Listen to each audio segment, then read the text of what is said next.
आज सौभाग्य मेरा कि सारे CIOs आज मेरे सामने हैं, तो उनसे तो मैं बातचीत करूंगा ही। पहले मतलब मुझे जो बोला गया है कि सारे डिस्ट्रीब्यूटर है, तो डिस्ट्रीब्यूटर रिलेटेड सवाल भी पूछना, लेकिन क्योंकि CIO सामने है, बाज़ार नीचे है, तो बाज़ार तो पूछना बनता ही है, तो बाज़ार पर तो बातचीत करेंगे ही।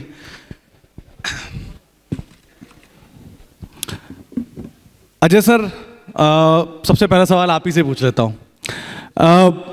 अभी वो पीछे बात हो रही थी म्यूचुअल फंड सही है, म्यूचुअल फंड सही है। दो तरह की बातें इस टाइम बाजार में उठ रही हैं, या तो हम बाय द डिप करें या बाय द डिप करें। BUY वाला बाय करें या BYE वाला बाय करें, आप किस साइड हो? So, good afternoon everyone, and thanks for arranging this event. So, Sumit, last 20-25 years में मार्केट ने सिर्फ 4 बार ईयरली नेगेटिव रिटर्न दिया है। एंड इफ़ यू कंसिडर कि उस टाइम पे क्या इवेंट्स हुए थे, यू विल अंडरस्टैंड कि अभी हम साइकिल में कहाँ हैं। जनरली मार्केट करेक्शन के देयर आर फ्यू थिंग्स, जैसे अगर इंटरेस्ट रेट ऊपर जा रहा है, इन्फ्लेशन जा रहा है ऊपर, सो ओवरऑल इक्विटी में ही करेक्शन होता है। Otherwise if there are any challenges on macro और माइक्रो, देन मार्केट में जो करेक्शन होता है यू कैन अंडरस्टैंड की रीजंस बिहाइंड इट। अभी इस समय मार्केट में जो करेक्शन है, because there is an alternate option available now to the world, US is doing well, and वही एक मार्केट है जिसने हमसे अच्छा किया है। सो फ्रॉम ग्रोथ पर्सपेक्टिव, अगर टैक्स रेट कट होना है वहाँ, तो कॉर्पोरेट अर्निंग्स इंप्रूव होंगे। ऑन डेट साइड जब वहाँ पर अगर 4-4.5% आपको रिटर्न मिल रहा है, तो even for debt investors it make sense. Plus rupee depreciation हो रहा है, तो आज अगर मेरा रुपी डिप्रिशिएट होता है 2-3% से, मेरा उतना ही रिटर्न चला जाता है। बट ओवरऑल कंसिडर करेंगे तो मैक्रो साइड इंडिया में there is no problem, we are still the fastest growing economy. All weather inflation, interest rate, current account deficit, GDP, we are still among the best. So I think this is an opportunity. And ये जो market correct हुआ है, I would say because सी हमने 2-3 साल बहुत अच्छा किया है। So as fund managers we are not, हमें ऐसा कुछ नहीं है कि मुझे इमीडिएटली जाके खरीदना है, because this is a correction which is healthy in a way. So this is my take, I think this is a great opportunity. Alok sir, बाजार की सिचुएशन में जो पिछली तेजी थी उसमें सबके पास mid cap fund, small cap fund, सबको बहुत अच्छे लग रहे थे। अब हाल की गिरावट में याद आ रहा है डाइवर्सिफिकेशन भी, कि वो भी करना था जो छूट गया। इस समय एक्सट्रीम इंपॉर्टेंस है डाइवर्सिफिकेशन की, या ऑलवेज एक्सट्रीम इंपॉर्टेंस होती है डाइवर्सिफिकेशन की?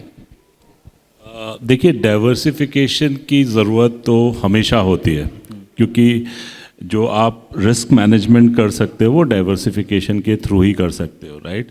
और ये इंडिविजुअल लेवल पे भी नहीं है। जैसे अगर हम पोर्टफोलियो मैनेज करते हैं तो हम पोर्टफोलियो में 20 stock, 30 stock, 50 stock, depending on style, right. Why do you keep इतने सारे स्टॉक्स क्यों रखते हो? क्योंकि आप वो डाइवर्सिफाई करके रिस्क मैनेज करना चाहते हो, राइट। तो right from individual portfolio manager itself diversify करके ही रिस्क मैनेज करता है। तो इंडिविजुअल बैलेंस शीट पे भी आपको डाइवर्सिफाई करके ही मैनेज करना पड़ेगा, राइट। अभी डिपेंड करता है कि कभी कभी बाजार में और इकोनॉमी में जो सिचुएशन है उस हिसाब से आप कहीं थोड़ा वेट कम कर सकते हो, थोड़ा वेट बढ़ा सकते हो, राइट। लेकिन आप किसी भी चीज़ को एकदम इग्नोर नहीं कर सकते और किसी भी चीज़ की तरफ एकदम ओवरवेट भी नहीं हो सकते। आपको बैलेंस करके ही चलना पड़ेगा, राइट। अब वो बैलेंसिंग एक्ट जो है वो इट्स अ प्रोसेस जो काफ़ी सारे वेरिएबल फैक्टर्स के ऊपर डिपेंड करता है। अब जैसे पिछले कुछ सालों में मिड एंड स्मॉल कैप ने अच्छा किया क्योंकि उन्होंने अर्निंग्स ग्रोथ भी उसी हिसाब से दिखाई, राइट। तो अगर आगे चल के वो अर्निंग्स मॉडरेशन होता है तो फिर हो सकता है आपको वो चेंज करना पड़ेगा। अगर नहीं होता है तो then probably you can continue with it. So those are the things which will evolve, right? As a fund managers, you can always have some probabilistic estimations of that, कि ये शायद ऐसा हो सकता है, उस हिसाब से हम अपना पोर्टफोलियो बैलेंस करते हैं। लेकिन ये कहना कि ऐसा ही होगा ये थोड़ा गलत हो जाता है, क्योंकि हम धीरे धीरे करते हैं। जैसे जैसे हमारी हाइपोथेसिस वैलिडेट होती है कि जी मैं ऐसा सोच रहा था कि इस कंपनी का ग्रोथ इस तरीके से होगा, राइट। तो जैसे जैसे वो वैलिडेट होता है वैसे वैसे आप अपने वेट्स भी उसी हिसाब से ऑल्टर करते हो। तो आई थिंक जो प्रोसेस है इंडिविजुअल लेवल पे, आई थिंक वो भी कुछ ही उस हिसाब से ही चलना चाहिए कि आपको एक बैलेंस अप्रोच की तरफ थोड़ा बहुत आप इधर उधर कर सकते हैं, बट जो आप मेजरली रिस्क प्रोफाइलिंग करते हो इन्वेस्टर की या उसकी रिक्वायरमेंट की प्रोफाइलिंग करते हो, आई थिंक उस हिसाब को उस चीज़ को देखते हुए आपको लार्ज कैप लेना है, मिड कैप लेना है, स्मॉल कैप लेना है, किस प्रोपोर्शन में लेना है, आई थिंक वो उस चीज़ से डिटरमाइन होना चाहिए, ना कि जो नियर टर्म में वॉलेटिलिटी आई है या नियर टर्म में रिटर्न आया है उस हिसाब। राजेश सर, ये हाल फिलहाल में टेस्टिंग टाइम कह लीजिए या फिर ट्रबल टाइम कह लीजिए उन इन्वेस्टर्स के लिए जिन्होंने कोविड के बाद शुरुआत की है। पुराने इन्वेस्टर्स तो जानते ही हैं, ऐसे बहुत उतार चढ़ाव आए हैं बाजार में। नए निवेशकों के लिए पहला सीवियर झटका है। दूसरी तरफ कई लोगों ने ये भी सोचा हुआ था कि वो म्यूचुअल फंड में ट्रेडिंग कर लें, ऊपर की तरफ एनएवी खाली कर दें, नीचे की तरफ एनएवी भर लें। ऐसे लोग और ऐसी सिचुएशंस में अब क्या किया जाए? देखिए, मैं 30 साल से बाजार में हूँ और जो मैंने देखा है कि who are the people who really make and keep wealth, attitude towards the market is extremely important. आपके your attitude towards how you are building wealth should be extremely important to make it and grow it. मेरे ख्याल से ये गिरावट आ रही है, वो उसमें कोई बुराई नहीं है। मेरे ख्याल से एक्सपेक्टेशन, अपेक्षाएं इक्विटी से इतनी बढ़ गई थी, राइट, और थोड़े लोग were taking equity returns for granted. So ये मेरे ख्याल से it's very good कि थोड़ी थोड़ी गिरावट आती है, तो मेरे ख्याल से the attitude and the expectations from what you should expect from such an asset class is going to get moderated.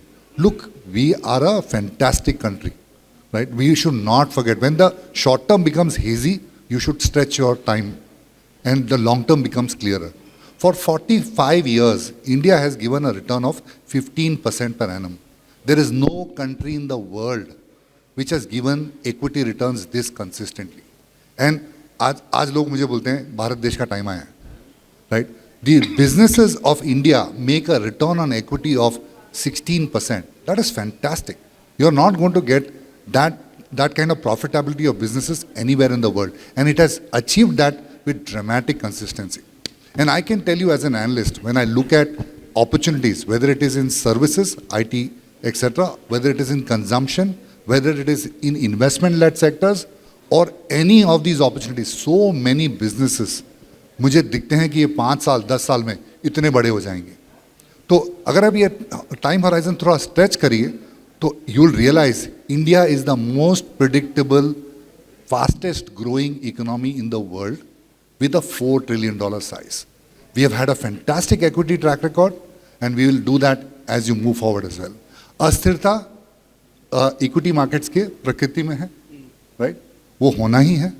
आपकी attitude towards that should B correct and you will do just fine.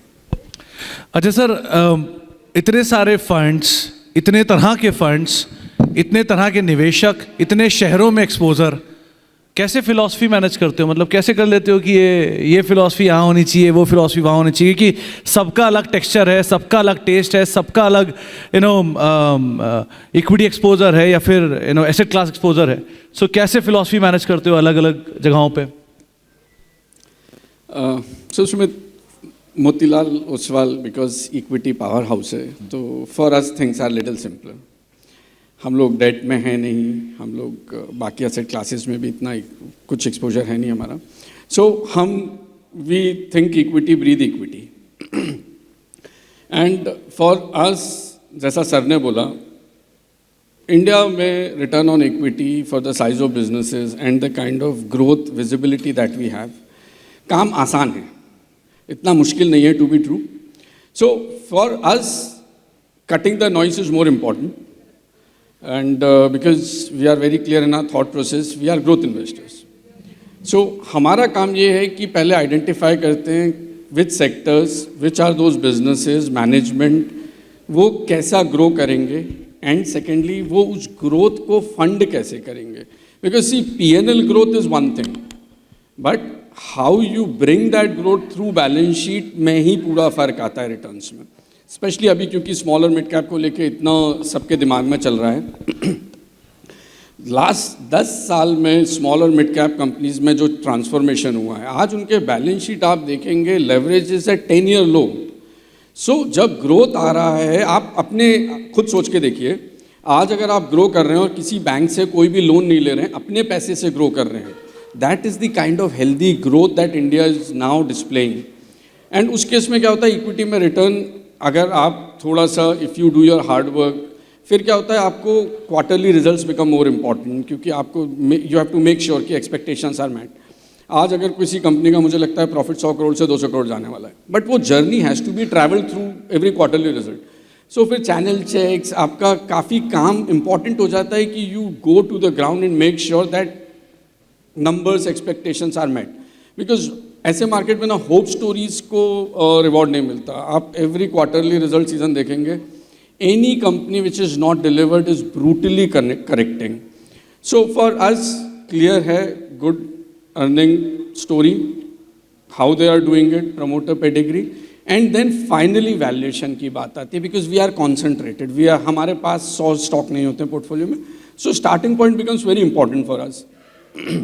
So I think day in day out you do this as a team, things become much easier. So इतना difficult नहीं है इसमें। आलोक sir, multiple funds launch हुए over a period of time, multiple funds आप लोग launch करने भी वाले होंगे। कैसे, मतलब what frame of mind you keep in your mind, कि आप क्या सोच के चलते हो कि हाँ ये मेरी फिलॉसफी होनी चाहिए, क्योंकि वो फिलॉसफी आपको अपने डिस्ट्रीब्यूटर्स को भी देनी है, अपने इन्वेस्टर्स को भी देनी है। सो वो फिलॉसफी को क्या सोचते हो, कैसे उसे फॉरवर्ड करते हो आप लोग? सबसे पहले तो एक चीज़ है, जैसे आपने बोला कि डाइवर्स सेट ऑफ इन्वेस्टर्स होते हैं, उनकी अलग अलग रिक्वायरमेंट होती हैं। तो अगर आप देखोगे तो उनकी रिक्वायरमेंट्स फुलफ़िल करने के लिए आपको डिफरेंट प्रोडक्ट्स डिज़ाइन करने पड़ते हैं, डिफरेंट स्ट्रैटेजीज़ इन प्लेस करनी पड़ती हैं। तो इसका मतलब ये नहीं है कि हर एक कैटेगरी हर एक के लिए सूटेबल है, और इसीलिए जो MFD कम्युनिटी है, जो एडवाइज़र कम्युनिटी है, उनका रोल काफ़ी बड़ा हो जाता है कि वो डिसाइड करें कि कौन सी कैटेगरी किसके लिए सूटेबल है। एज अ मैन्युफैक्चरर हमारा रोल है वो व्हीकल और वो प्रोडक्ट डिज़ाइन करना। तो जब आप प्रोडक्ट डिज़ाइन करते हो, क्या कोई भी नई स्ट्रैटेजी लेके आते हो या एग्जिस्टिंग स्ट्रैटेजी में बात करते हो, तो वो क्या चीज़ को, किस ऑब्जेक्टिव को फुलफ़िल करना चाहती है, वो जो हम स्कीम का ऑब्जेक्टिव बोलते हैं, वो सबसे इम्पॉर्टेंट चीज़ है। एंड टिपिकली आप फिर उस चीज़ को केंद्र में रख के आप सारी चीज़ें डिज़ाइन करते हो कि हम वो ऑब्जेक्टिव कैसे अचीव कर सकते हैं, राइट। अभी और उसकी वजह से, बट आपकी जो कोर फिलॉसफी होती है किसी भी फंड हाउस की, किसी भी फंड मैनेजर की, वो कोर फिलॉसफीज़ हमेशा सेम रहती है, because as a nature, as a group of people, you know, you have developed a certain thought process. So while that is the core of it, but to achieve a particular objective, right, you may have some digression. But ultimately अगर आप देखोगे तो for example अगर मैं बोलूँ जैसे एक large cap fund है, राइट, तो एक AMC शायद उसको कुछ दूसरी तरीके से मैनेज करती होगी, दूसरी AMC किसी और को मैनेज करती होगी, लेकिन अगर हम लार्ज कैप और लार्ज कैप को कंपेयर करेंगे तो शायद उनमें बहुत ज़्यादा डाइग्रेशन आपको नहीं दिखेगा, जबकि अप्रोच में ठीक ठाक डिफरेंस हो सकता है, राइट। तो वो एक इंडिविजुअलिस्टिक थिंग है, बिकॉज जिस चीज़ के लिए मैं कंफर्टेबल हो सकता हूँ, like Ajay was saying that they run concentrated portfolio, right, so ये उनका अप्रोच है, राइट। समबडी में like to run 100 stock portfolio, वो उसका अप्रोच है। क्या सही है क्या गलत है वो नहीं है, क्योंकि बाजार में एक चीज़ को पे पहुंचने के लिए कई रास्ते हो सकते हैं, राइट। तो जो इंडिविजुअल माइक्रो स्ट्रैटेजीज़ हैं वो सबकी अलग हो सकती हैं, बट जो कोर ऑब्जेक्टिव है वो डिटरमाइन होता है कि वो फंड क्या अचीव करना चाहता है, right, and everything works towards that, and that's how, you know, while you are doing all this micro things, you look at that point and start working towards that. तो Rajesh sir, क्योंकि बहुत सारी schemes NFOs launch होते हैं, लेकिन आपको ये ensure भी करना पड़ता है कि उसकी परफॉर्मेंस कंटिन्यूसली आती रहे। ऐसा नहीं है कि खाली NFO ही लॉन्च करना है और उसी को ही फॉरवर्ड करना है कई सालों तक, कई दशकों तक। तो ये प्रोसेस को आप लोग कैसे मैनेज करते हो, कैसे ये टीम इंश्योर करती है कि उसकी परफॉर्मेंस कंटिन्यूसली बनी रहे, और given the volatility in the markets, चाहे स्मॉल कैप हो मिड कैप हो, आप लोग उसको सस्टेन करा पाओ, ये कैसे करते हो? देखिए हम लोग का भी एक बाजार का एक जजमेंट होता है। हम लाए थे फ्लेक्सी कैप फंड फरवरी 23 में। हमारा जजमेंट था कि that is the bottom of the market और mid cap and small caps will do extremely well from there on. तो हमने फ्लेक्सी कैप लॉन्च किया और I don't want to go into the numbers but we did very well for our investors since then. तो हमारा judgement था कि उस समय हमारा जजमेंट था कि mid cap and small cap will do very well और फ्लेक्सी कैप का टाइम है, तो हमने वो फ्लेक्सी कैप लॉन्च किया। हाल ही में हम कंजम्पशन फंड लॉन्च कर रहे हैं क्योंकि हमारा कन्विक्शन है कि जो सेक्टर्स ड्राइव कर रहे थे मार्केट लीडरशिप वो था इन्वेस्टमेंट लेड। सो अगर आप देखें तो lot of the sectors that did well are capital goods, those kind, capital market place etcetera. मेरा मानना है और ये मेरी सोच है कि I think the leadership of the market will change. So I think once the leadership of the market changes, this probably sectors which had been doing extremely well, my sense is वहाँ एक change आएगा। ये मेरा conviction है, ये मेरा मानना है। तो मुझे लगता है कि वो shift होगा consumption की तरफ। तो मेरे ख्याल से अब जो मुझे लग रहा है कि मुझे लगता है जो the shift that is going to take place in the leadership of the market will move away from what was doing well, which is capital goods and investment-led sectors, and I think it will go into areas like consumption. सो हमारा एक judgement होता है कि market में कि what is the opportunity, कहाँ हम investors के लिए पैसा बना सकेंगे, और वो सक्सेस से हमारी ब्रांड इक्विटी बढ़ती है। People are definitely happier if we deliver on what we expect the market to. अच्छा सर, एक बहुत बड़ा रोल टीम प्ले करती है, क्योंकि ऑब्वियसली बात है हम तो फाइनल प्रोडक्ट ही देख रहे हैं, टीम पीछे काम कर रही है। और टीम के केस में CIOs है, रिसर्च की टीम है, डे टू डे एक्टिविटीज़ हैं, इतना कुछ होता है फंड में, डिस्ट्रीब्यूटर है, इतना बड़ा रोल प्ले करते हैं। सो सबका अपना हिस्सा है, सबका अपना काम है। किस तरह से मैनेज होता है ये सारा प्रोसेस, और किस तरह से आप एग्जीक्यूशन पार्ट में इन लोगों का एक इम्पॉर्टेंट रोल प्ले होता है? सो आई थिंक आज के मार्केट में आप किसी भी एमसी को देखेंगे तो रिसोर्सेज आई थिंक सभी के पास है। मैनेजमेंट एक्सेस हो गया, ब्रोकर रिपोर्ट्स हो गए, most of the channel checks भी अभी तो सभी के पास हैं। सो यहाँ पे डिफरेंस कहाँ आता है कि एज ए टीम आप कहाँ फोकस कर रहे हैं। जैसे कि सर ने कंजम्पशन की बात की, आलोक सर ने और एग्जाम्पल दिए। सो उसी तरह आज as a Motilal mutual fund हमारी टीम कहाँ मेहनत कर रही है। उसके बाद क्या होता है कि देखिए, जैसे सर ने बताया मार्केट का व्यू है, पर आपको जाके डिफरेंस कहाँ पे आता है रिटर्न में। डिफरेंस आता है रिटर्न में कि एक एड्रेसेबल मार्केट है जो कि एनुअल रिपोर्ट से मिलता है, मैनेजमेंट से बात करके मिलता है, रिसर्च रिपोर्ट से मिलता है, कंसल्टेंसी से, एक्सपर्ट से बात करते हैं हम लोग। सो ये सब पार्ट होता है कि आप मार्केट को समझने की कोशिश कर रहे हैं, कोई भी नई अपॉर्चुनिटी आती है तब। उसके बाद जाके आपको फिर काम करना पड़ता है कि फाइनली ये जो एड्रेसेबल अपॉर्चुनिटी है इसको कौन अच्छे से एड्रेस कर सकता है। हु आर दोज कंपनीज जहाँ पे इन्वेस्टेबल है, आइडियाज़ इन्वेस्टेबल है, जहाँ पे आपको जाके फिर कंपनी से मिलना पड़ता है, उनके कॉम्पिटिटर्स से मिलना पड़ता है, उनका यूनिट इकोनॉमिक्स समझना पड़ता है। सो ये क्या है, ये वाला पार्ट ही है जहाँ पे अब मार्केट में थोड़ा डिफ्रेंसिएशन है, क्योंकि एक बार all these things are established वो स्टॉक प्राइस में आ जाता है।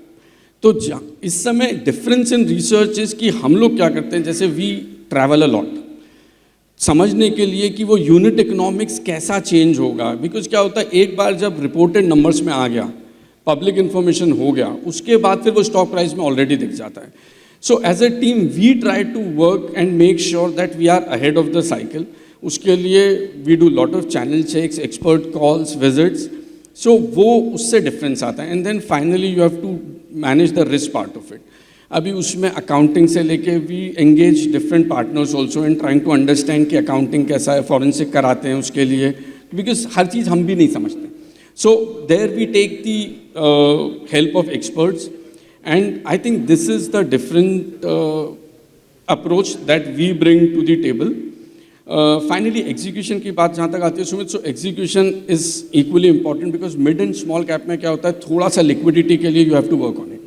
So वो sourcing है, आपका trade बाहर ना जाए, it should be kept it should be executed in a way कि उससे stock price impact minimal हो। सो उसके लिए डीलिंग बहुत इंपॉर्टेंट होता है। लास्टली होता है रिस्क मैनेजमेंट।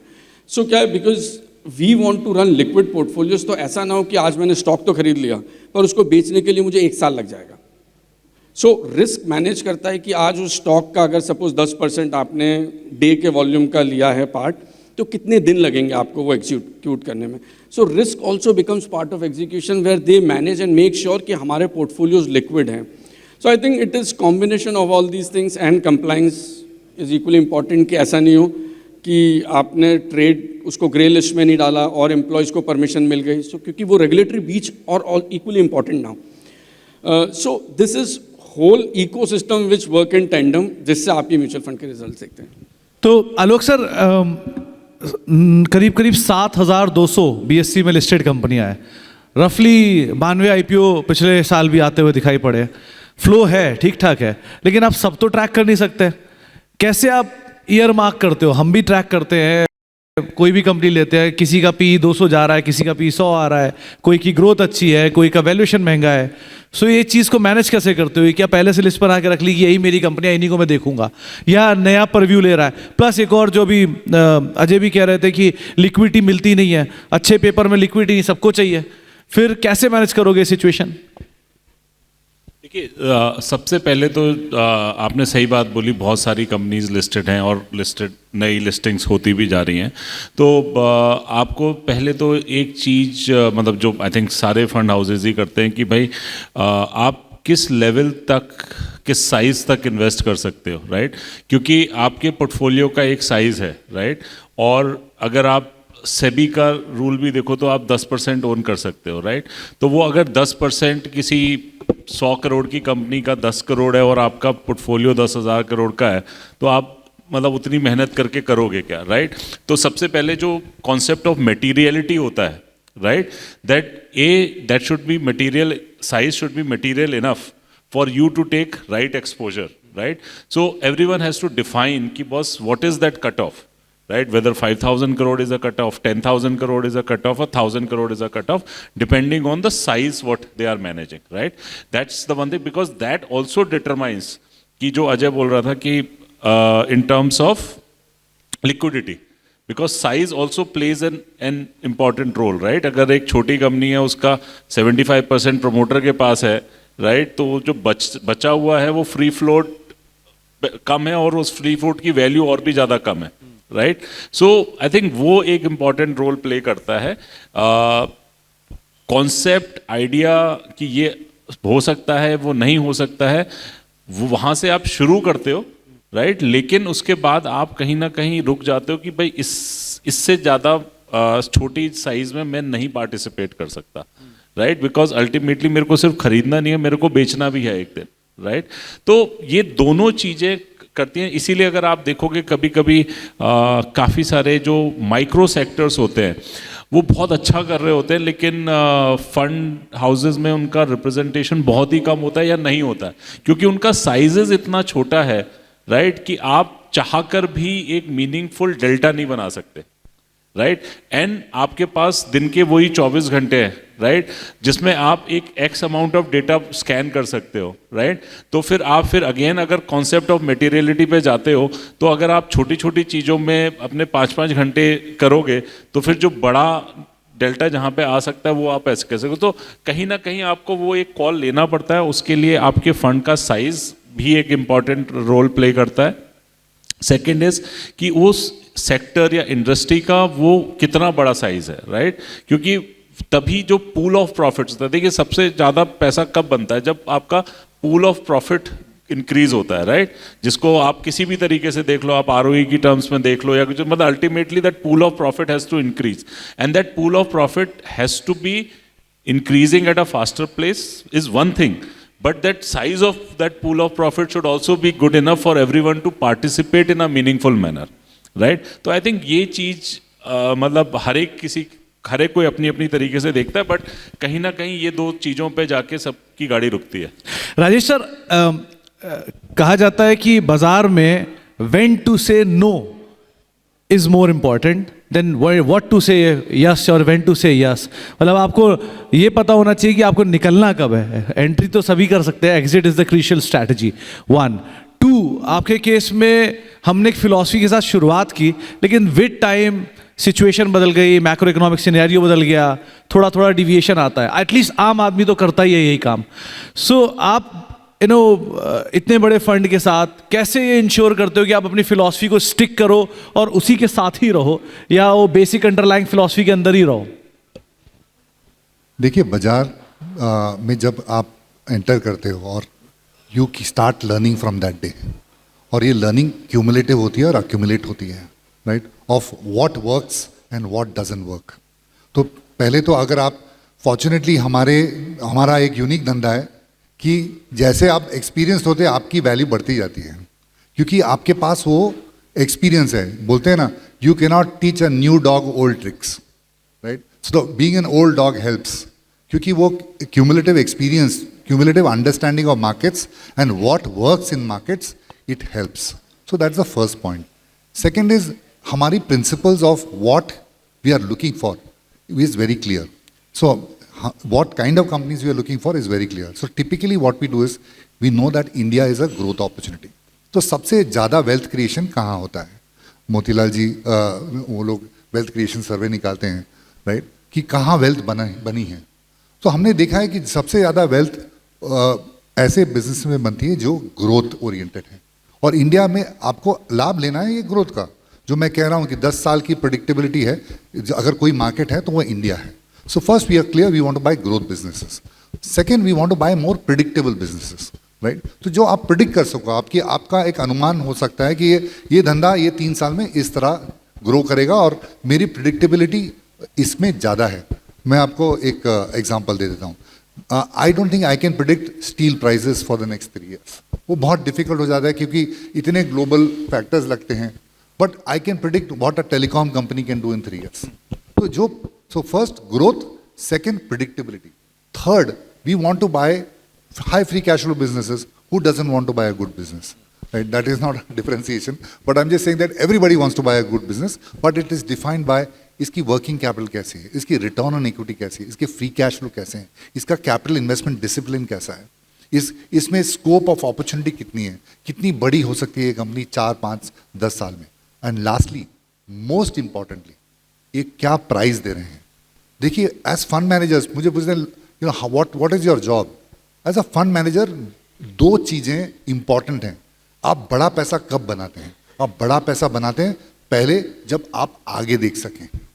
जो आप सोच रहे हैं वो मार्केट को कल सोचना चाहिए, right. So basically first you have the big money is made in thinking ahead of the market, right?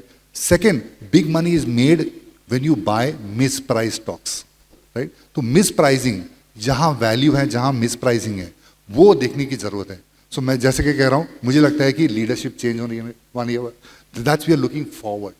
That's where the opportunity is, and you have to find mispriced. मैं इसका एक example दे देता हूँ. 4 साल पहले लोग there was a philosophy कि buy great businesses.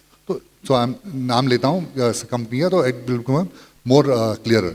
Asian Paints, HDFC Bank, Bajaj Finance, Pidilite, सब ने ये कंपनियाँ ली. Are these good businesses? Of course they are good businesses. But were they valued correctly? The answer is no. At that same time, public sector banks available थे. They were coming off a 10-year of writing off of bad loans. They were available at half-time price to book, right? So mispricing was there. So the balance sheets improved dramatically, their profitability improved dramatically, and the valuation was very low. So the job is not only to understand good businesses, but you also find mispriced opportunities. That is where we create alpha. Ajay, बहुत सारे ऐसे scenarios हमने पास में भी देखे हैं जो कुछ फैक्टर्स पे डिपेंड करते हैं जो हमारे कंट्रोल में नहीं होते. मल्टीपल टाइम्स ऐसी कंपनी स्पेसिफिक, ऐसे सेक्टर स्पेसिफिक, ऐसे ग्रुप स्पेसिफिक कुछ इवेंट आ जाते हैं जो हमारे कंट्रोल में नहीं है. एज अ फंड मैनेजर आप लोगों ने बहुत बारी पढ़ाई कर ली, सब जान लिया, नंबर देख लिए, but few factors are beyond our control. उस सिचुएशन को कैसे आप लोग मैनेज करते हो कि मार्केट इमीडिएट रिएक्ट करता है, मीडिया इमीडिएट रिएक्ट करता है और पैनिक स्टेट भी आ जाती है इन्वेस्टर्स और डिस्ट्रीब्यूटर्स के बीच में. सो ऐसी सिचुएशन में क्या करना चाहिए? Very good question. क्योंकि इंडियन मार्केट्स में ना, जैसे वॉलेटिलिटी की बात करते हैं, अभी ऑयल प्राइसेस फॉर एग्जांपल, अब हमने काफ़ी साइकिल्स देख लिए हैं, ऑयल ऊपर जाएगा तो किस कंपनी को फ़ायदा होता है, किसको नुकसान होता है, steel, raw material, inflation, interest rate, all this cycles अब हमने देख लिया है। आप मेरे को पूछेंगे ये पैरामीटर ऊपर जाएगा किसको फ़ायदा होगा, किसको नुकसान होगा, I tell you and I change my portfolio. Last 4-5 साल में if I have to think of IL&FS, first time retail investor took a hit, Covid, Ukraine Russia war, all these things, यहाँ पे ना क्लैरिटी नहीं थी कि when things will settle down. So अभी ना 6 sigma events are happening more frequently now actually. अभी for example इस समय जो प्रेशर है मार्केट में, ठीक है टैरिफ्स आएंगे, कुछ सेटल हो जाएगा। At the end of the day this is not something which will continue to drag for next 6 months, 1 year, 2 year, and we don't know how the end game will be. एक बार tariff clarity आएगी, किसी को फ़ायदा होगा, किसी को नुकसान होगा, and we'll get to know. So जो इवेंट्स ऐसे हैं जहाँ पर कि we know how it will play out and we see them playing out in certain time frame, we are okay with it. So I think we are in that phase of market जब पे macro side कोई problem नहीं है। All these uncertainties I think they will play out in next 3 months, and then I think we'll be back to basics. Rajesh sir last कि cash situation कैसी है अभी, क्योंकि बहुत सारे रिटेल निवेशक HNIs जब फुल्ली इन्वेस्टेड होते हैं तभी मार्केट नीचे आता है, लेकिन म्यूचुअल फंड के पास हमेशा एक प्रोविज़न रहता है कि वो अपने पास कैश सिचुएशन रखते हैं। So how comfortable we are as a sector, as mutual fund side, कि अभी के बाजार को इनकैश करने के लिए आर वी कंफर्टेबल इनफ? देखिए एज अ फंड हाउस हमारी फिलॉसफी है कि हम लोग ज़्यादा कैश रखते नहीं हैं। So we are almost always fully invested, शायद 4-5% कैश रखते हैं, बिकॉज हमारा मैंडेट है to stay fully invested in that asset class. तो हमारी value addition is to find the stocks which we think are more relevant for the time being. So रह गया let's say stuff like balanced advantage fund where there is still a equity exposure which we can alter. तो उसमें हमारी actually we had come down dramatically, but we have gone up again. We are at 50% plus even in balanced advantage fund, but the mix is more. 95% of our balanced advantage fund portfolio, equity portfolio, is in all in large caps. So हमें वहाँ we thought that is the best way to kind of approach the markets. So as a house we don't invest, we'll take too many aggressive cash calls. Okay चलिए आलोक sir बहुत बहुत शुक्रिया, Rajesh sir आपका बहुत बहुत शुक्रिया, अजय जी आपका भी बहुत बहुत शुक्रिया आज मौजूद रहने के लिए और सभी सवालों पर हमसे बातचीत करने के लिए।